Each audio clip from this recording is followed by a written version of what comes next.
बिस्मिल्लाहिर्रहमानिर्रहीम अस्सलाम वालेकुम। हेलो व्यूवर्स, कैसे हैं आप? मैं उज़्मत मुस्तफ़ा और आप देख रहे हैं अज़मत व्लॉग।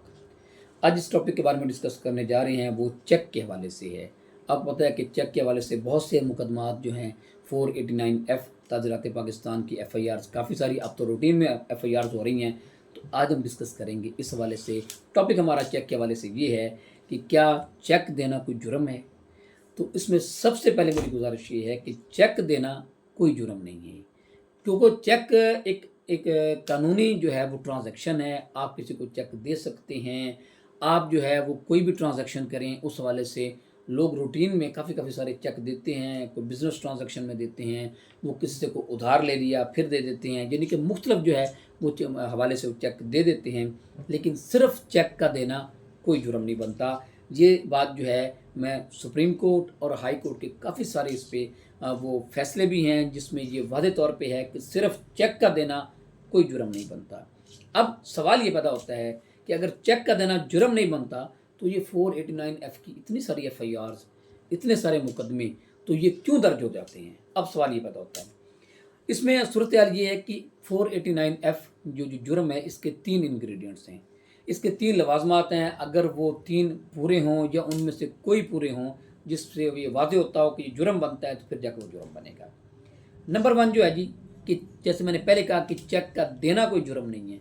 अब चेक का देना कब जुर्म होता है? नंबर 1 ये है कि अगर आप चेक किसी को बदनीति से दें, ये सबसे पहली बात है कि कोई भी चेक बदनीति से दिया जाए, उस देने वाला बदनीयत हो, उसके ज़हन में पहले ये बात हो कि मैंने ये रकम जो है, ये जिस अंदाज में चेक दिया जा रहा है, जिस ट्रांजैक्शन के लिए चेक दिया जा रहा है, मैंने ये पूरी नहीं करनी। मैंने ये अगर फ़र्ज़ करें अगर रकम ही उधार ली है, तो ये अगर मैंने ये रकम वापस नहीं करनी, अगर ये बदनीति हो, तो फिर जो है 489 का पहला इंग्रेडिएंट्स है कि चेक अगर बदनीयती से दिया जाए तो फिर जो है वो 489F का इतलाक़ होता है। अब बदनीति कैसे शो होगी, ये मैं आपको बता देता हूँ। अगर कोई चेक देने वाला जिस डेट का उसने चेक दिया है या जिस दिन उसने चेक इशू किया है, उस दिन से पहले का उसका अकाउंट बंद है, तो मीनिंग देयर बाय कि उसने उस अकाउंट का चेक दिया है जो कि ऑलरेडी बंद है। जिस दिन उसने वो चेक दिया है, उस दिन तो उसका अकाउंट जो है वो ओपन था ही नहीं, वो इन ऑप्शनल था ही नहीं, उसका अकाउंट तो चल ही नहीं रहा था। तो जब ये जो है बदनीति, ये वाज़े तौर पे शो हो रही है कि इस शख्स ने बदनीयत से चेक दिया है, नेक नीयत से चेक नहीं दिया। अगर ये नेक नीयत से चेक देता तो उस अकाउंट का देता जो इसका ऑपरेशनल होता, जो इसका जो है वो अकाउंट चल रहा होता। अब जो ऐसे अकाउंट का चेक देना जो कि पहले ऑलरेडी बंद पड़ा है, तो ये बदनीति शो करता है। दूसरा जो है इसका इंग्रेडिएंट है जी, ये रिपेमेंट ऑफ लोन है।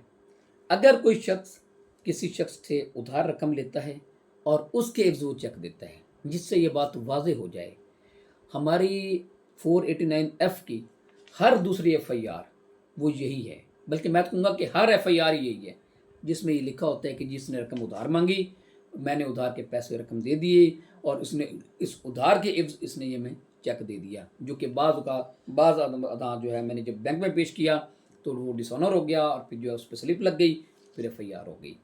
हर FIR तकरीबन यही होती है। लेकिन इंग्रेडिएंट यही है कि अगर रकम उधार ली जाए और उधार के एवज को चेक दिया जाए, तो फिर जो है वो उधार के एवज वो बदनीति से चेक दिया जाए। पहले वाला इंग्रेडिएंट फिर शामिल करना है, उधार की नीयत से बदनीति से वो जो है वो चेक दिया जाए उधार लेके, तो फिर जो है 489F ताज़ीरात पाकिस्तान जो है उसका इतलाक़ होता है। अगर उधार की रकम ना हो या कोई इसके अलावा कोई और ट्रांजैक्शन हो, तो फिर उसका इतलाक़ नहीं होता। तीसरे नंबर पे जो इसका एक जो अहम इंग्रेडिएंट है वो है जी, ए फुलफिलमेंट ऑफ एन ऑब्लिगेशन, कि अगर कोई भी किसी ने कुछ जिम्मेदारी उठाई है कि मैं ये काम कर दूंगा और उसके एवज ये कहा जी कि ये आप चेक जो है ले लें, तो मैं ये जिम्मेदारी पूरी कर दूंगा, अगर मैंने ना की तो आप जो है इस तरह ये पैसे, इसके हवाले से कोई भी जो जिम्मेदारी लेना, और अगर वो जिम्मेदारी पूरी ना की जाए और उस जिम्मेदारी के एवज वो चेक दिया गया हो, तो फिर जो है वो 489F का इतलाक़ होता है। ये 3 इंग्रेडिएंट्स हैं जी 489F के।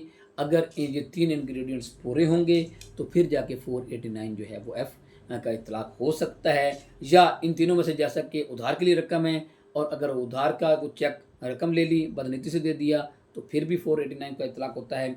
अगर फुलफिलमेंट ऑफ एनी ऑब्लिगेशन है, कोई भी जिम्मेदारी पूरी करनी है, और वो उसके बाद अगर चेक दिया जाता है और वो पूरी नहीं की जाती तो फिर भी 489F का इत्तलाक होता है।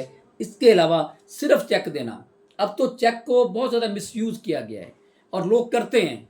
थोड़ा सा भी कोई मसला होता है, कहानी बना ली कि जनाब हमने इनको उधार दिया था तो ये रकम जो है, हालांकि वो ट्रांजैक्शन अदरवाइज होती है, वो समटाइम्स वो सिक्योरिटी चेक होते हैं, समटाइम्स वो गारंटी चेक होते हैं, यानी कि कोई अदरवाइज जो है वो कोई और जो है वो मामला होते हैं, लेकिन उसको इस ऐसा रंग दिया जाता है जिसमें वो समझते हैं लोग कि जनाब इस हवाले से फिर उस पर 489F का जो है वो FIR हो जाएगी, तो वो कहानी इस अंदाज में वो मोल्ड कर लेते हैं। ये थी जी डिस्कशन 489F के हवाले से कि चेक सिर्फ चेक देना ये कोई जुर्म नहीं बनता जब तक कि इन हालात जो मैंने सामने रखे हैं इस हालात में ना दिया गया हो। इसके साथ मुझे इजाज़त दीजिए। अल्लाह हाफिज़।